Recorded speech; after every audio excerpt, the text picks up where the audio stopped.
Merci de suivre Médaille d'Or, votre magazine de distinction et d'hommage aux bâtisseurs de l'Afrique.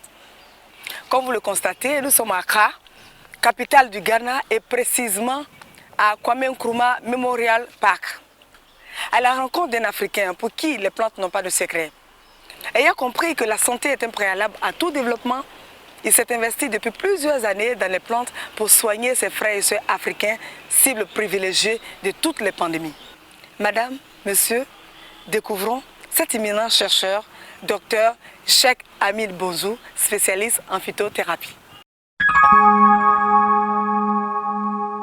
Natif de la famille Bonsou et du grand royaume Ashanti, Dr Cheikh Amin Bonzou a vu le jour à Peposo, un village situé dans le département de Kumasi au Ghana. 4 enfants d'un père et d'une mère, tous les deux naturothérapeutes, Dr Amin Bonzou a débuté par l'enseignement dans une école islamique avant d'opter quelques années plus tard pour le métier originaire de ses parents, la naturothérapie. Conscient du fait qu'il ne pouvait pas exercer ce métier comme ses parents l'ont fait, il décide alors de se former aux nouvelles technologies pour les allier à ses connaissances empiriques. 6 ans passés en Libye, 4 ans au Japon, 3 ans à Londres et quelques années en Inde suffiront pour faire de lui un naturothérapeute complet et reconnu. De retour au Ghana en 1996, il met sur pied sa toute première clinique de naturothérapie à Kumasi, sa région natale. Fervent musulman, Dr Cheikh Amin Bonzou associe sa religion à ses connaissances en naturothérapie pour venir en aide aux millions de malades africains à la recherche d'une éventuelle guérison. Ce combat, le docteur Cheikh Amin Bonzou ne le mène pas seul,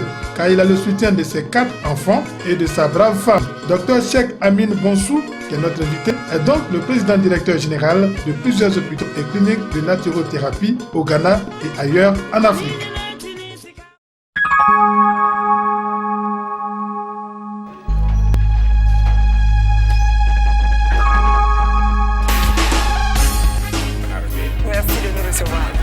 Merci beaucoup.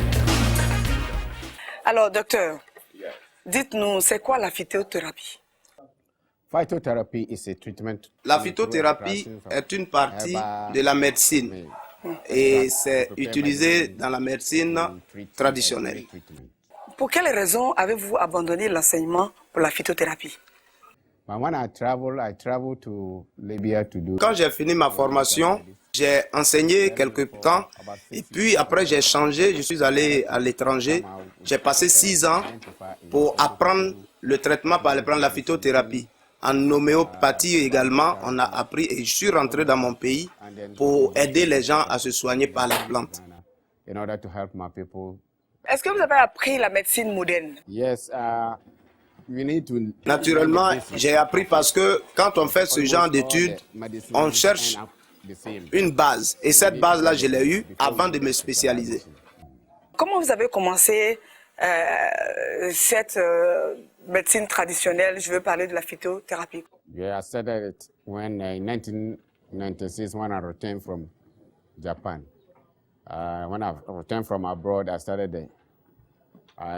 Quand je suis rentré du Japon en 1996, j'ai créé une clinique et j'ai continué à me perfectionner. Aujourd'hui, j'en ai 13 au Ghana ici.